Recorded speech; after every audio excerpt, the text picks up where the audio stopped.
Paul McCartney died in 1966 thing? Like, honestly. I cannot believe that in 2025 there's people who actually believe that Paul McCartney died and was replaced by a double, who just so happened to have an incredible talent for songwriting and singing. Now, listen, I know that there's people who simply play along, because yeah, investigating the whole thing, trying to make the connections, is definitely fun. However, going from that to actually believing the man died, come on now, lads, we gotta do better. For those of you who don't know, the theory basically says that Paul died in a car accident back in 1966 after the band recorded the Revolver album. Being the most popular member of the most popular band of all time, they couldn't simply say that he passed away, so instead they decided to replace him with a double. Already, the theory is pretty ridiculous.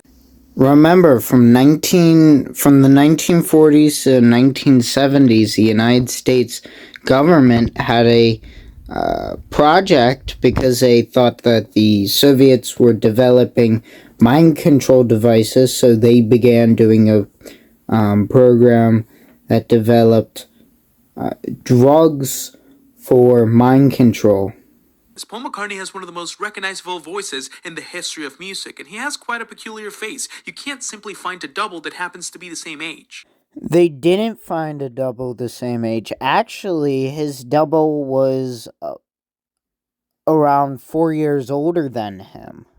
Then of course you would need that double to have the genius level songwriting skills he had, which once again, it's almost impossible. But let's use our imagination for a minute and say that that's really what happened, just to have a little fun. If that were to be true, then why would they leave multiple clues across their album releases that suggest that he actually died? Why would they do that? The Beatles put subliminal messages in multiple of their songs, not necessarily about any like conspiracy theory, like Paul is dead or Paul and John were gay together. And the so so they definitely did it, and they definitely knew how to reverse it with the reverse guitar in Rain, the song Rain. So they knew how to reverse stuff. You could also ask yourself, why wouldn't they? They had done multiple subliminal messages, like how Blackbird is about racism. Why would Paul McCartney make a song about racism? Because, well, Paul McCartney wasn't a particularly political guy. So why would he write a political song? So there's a lot of evidence. What Paul's dead people claim as evidence, others say that it's bullshit. It's evidence. It's evidence towards this conspiracy theory. On multiple occasions, they confirmed it, actually.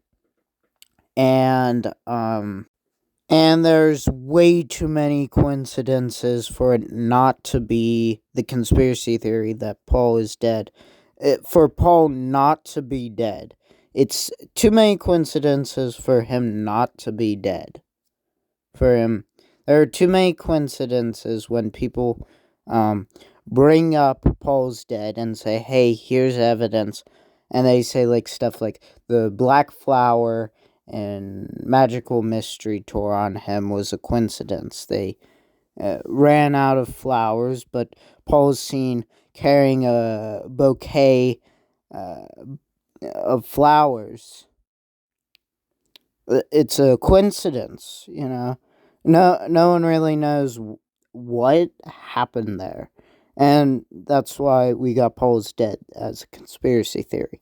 There's so many examples. The Abbey Road cover where he's barefoot, there's some sort of grave cover of Sgt. Pepper. In the back cover, he's the only one not facing the camera. His frame on the Let It Be cover is the only one that's red. John said that he was dead on a diss track. Like I said earlier, there's actual evidence. And How Do You Sleep, the song that he's referencing, where he says, those freaks was right when they said you was dead. is valid evidence towards his death because they say the only thing he wrote was Yesterday, which was a Paul McCartney song. So you can't just discard great evidence proving it as nothing. You have to actually talk about this. And he doesn't do that in this video, which other people who talk about the conspiracy theory, who try to debunk it, actually do, but he's not. This prank has even made it all the way into an actual interview of his. So I ended up barefoot on that. Well, this is a sign that it's, I don't know, Sicilian, he's dead or something. Yeah. But lads, please understand, this is impossible. Paul McCartney is a generational artist. You can't simply find a new one out of nowhere. Stop it, he didn't die.